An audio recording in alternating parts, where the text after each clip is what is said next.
नमस्कार दोस्तों, स्वागत है आप सभी का। आज हम देखेंगे एक लड़की के साथ हॉस्टल में क्या होता है। एक मेरी फ्रेंड है, उसने मुझे खुद अपने एक स्टोरी साझा की थी और वही मैं आपको सुना के बताने वाला हूँ। तो चलिए स्टोरी की ओर बढ़ते हैं। मैं और मेरी फ्रेंड राधा हमारे लिए नई गर्ल्स हॉस्टल में रहने के लिए आई थी। हॉस्टल का माहौल आरामदायक था, लेकिन रात का समय में हमें दिखाई कुछ देता नहीं था। एक रात हम दोनों अपने कमरे में बैठकर बातें कर रही थी। अचानक हमने सुना कि कहीं से एक आवाज आ रही है, जैसे कोई दरवाजा खोल रहा है। हमें धीरे धीरे और उस दरवाजे की ओर हम गए। थोड़ा सा खुला हुआ। राधा ने उठकर देखा और कहा, कुछ नहीं, शायद हवा है। दरवाजे ने खोला होगा और हम फिर बातें करने के लिए फिर से बैठ गई। लेकिन अजीब सी चीख आई कि चांदनी रात का तात। हम दोनों डर गए और दूसरी तरफ तेजी से घूम गए।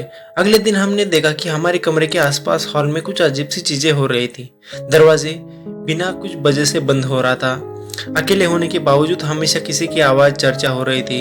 अपने आसपास कोई है ऐसा महसूस हो रहा था। हमने अपने रूममेट को सब कुछ बताया और वह भी डर गई और वह डरते हुए हमारी तरफ देख रही थी। हम तीनों ने मिलकर निर्णय लिया कि यह सब खुद से सुलझाना होगा।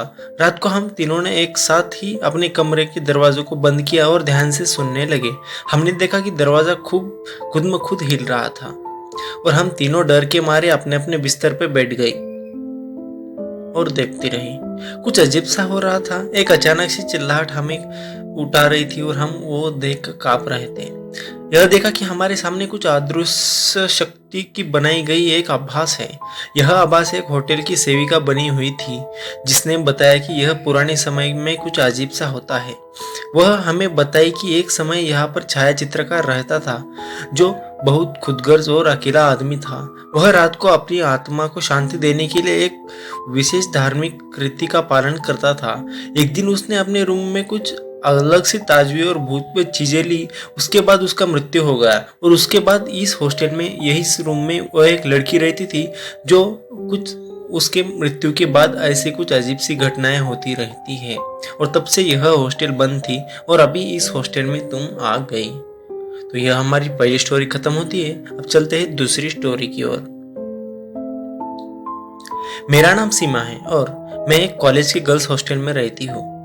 हमारा हॉस्टल विशाल है, यानी कि बहुत बड़ा है, और रात का समय हमें हमेशा अद्भुत अनुभव के लिए हम तैयार होते हैं। मैं इस हॉस्टल में नई नई आई हूँ।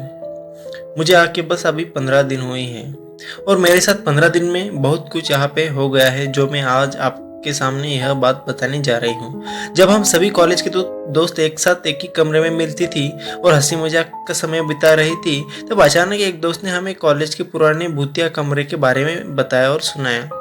वह कहानी थी, उस कमरे में एक बच्चे ने बहुत साल पहले आत्महत्या कर ली थी और उसकी आत्मा वहां फिरती है।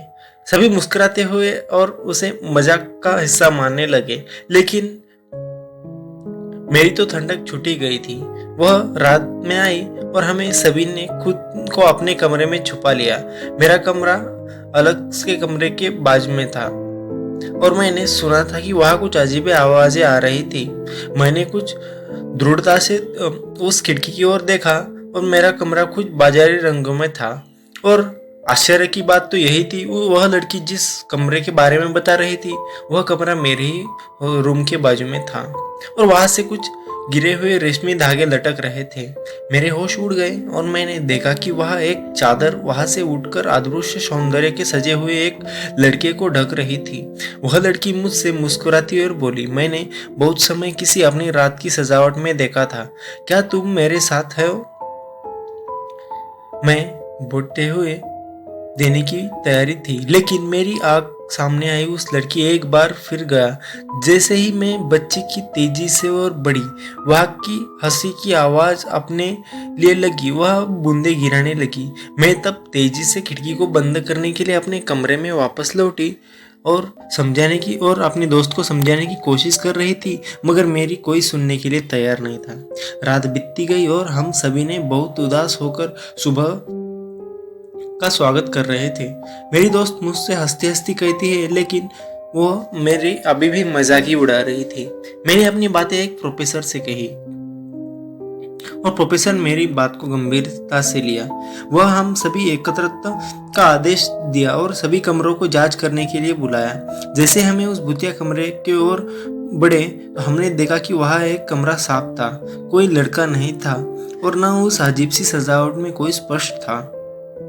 सबकी आंखें बड़ी चौंक गईं और हम सब एक दूसरे की ओर देखते हुए तेजी से देख रहे थे। फिर प्रोफेसर ने एक जादूगर से कहा कि यह भूत नहीं है, बस कुछ बच्चों की मजाकिया कहानी है और हमें इसे डराती है। वह बोले कि यह कहानी हमें समझा कि कैसे हम आपसी मजाक एक दूसरे को डरा रहे थे और कैसे इसके बारे में ज्यादातर सोचने की बजाय एक दूसरे को साथ समय बिताना चाहता था। उस रात से हमने सीखा कि दोस्ती और मजाक नहीं करना चाहिए और भूतिया कहानियों में बेवकूफ़ी नहीं। हमने उस सारे वारदात को एक हंसी में बदल दिया, लेकिन वह रात बहुत डरावना था और वह अनुभव हमें दुनिया भर में और आखिरी तक हमें याद रहेगा, क्योंकि वह अनुभव और वह डरावना हमारे कॉलेज के ही कुछ लड़के कर रहे थे। यह हमें बाद में पता चल गया और यह कहानी यहाँ पर ही दी एंड होती है। अब बढ़ती है तीसरी कहानी की ओर। मेरा नाम रीता है और मैं एक कॉलेज स्टूडेंट हूँ। मेरे लिए हॉस्टल में रहना नई जिंदगी का हिस्सा था और हॉस्टल बहुत ही पुराना और डरावना सा था, लेकिन मेरी रूममेट हमेशा अच्छे से गुजर रही थी। लेकिन एक रात सब कुछ बदल गया। हम सभी रातों में एक साथ रुल रही थी, मजाक कर रही थी, एक दूसरे के साथ वक्त बिता रही थी। तभी एक बूंदीदार हवा हमारे रूम की खिड़की में की ओर धीरे धीरे खोल दिया। हम तीखी हवा बबू होने के आभास कर रही थी, लेकिन कुछ अजीब सा हवा हमारे पास आया और हम हवा को ध्यान से सुनने लगी और जल्दी ही पता चला कि वह सिर्फ हवा नहीं थी, वह एक आवाज़ थी, जैसे कोई गर्ल्स हॉस्टल के दूसरे कोने से आ रही थी। हमने एक बड़ी सीधी हवा से खिड़की खोली, लेकिन वह कोई नहीं था। हम थोड़ी हैरानी में हो गए, लेकिन हमने फिर सोचा कि शायद हमने गलत सुना हो। हम बैठे थे लेकिन फिर से हंसने लगे। उस घड़ी को भूल गई, लेकिन उसी रात हम सब सो रही थे। मैंने एक अजीब सी आवाज़ सुनी, चीखती हुई बच्ची, और चीख मैंने खुद को बाहर निकाला और आवाज़ की ओर बढ़ा। हॉस्टल के कॉरिडोर में अगले कोने में सोया जैसा कुछ देखा। वह एक छोटी सी बच्ची थी जो हॉस्टल की स्टूडेंट नहीं थी। वह खड़ी थी और मेरी रूममेट के साथ हम भी वहां पहुंच गए। वह बच्ची रो रही थी और हमने उससे उसकी जानकारी पूछी। उसने बताया कि वह एक स्कूल स्टूडेंट है और वहां में अपनी दादी माँ के साथ रहने आई थी, क्योंकि उसकी माँ काफी बीमार थी। बच्चे ने बताया कि उसके साथ रहने वाली कक्षा में बड़ी बहन और उस रात का कक्षा में सदस्य बनने गए थे, अपने कमरे की ओर सोने आई थी, लेकिन अचानक से गायब हो गई।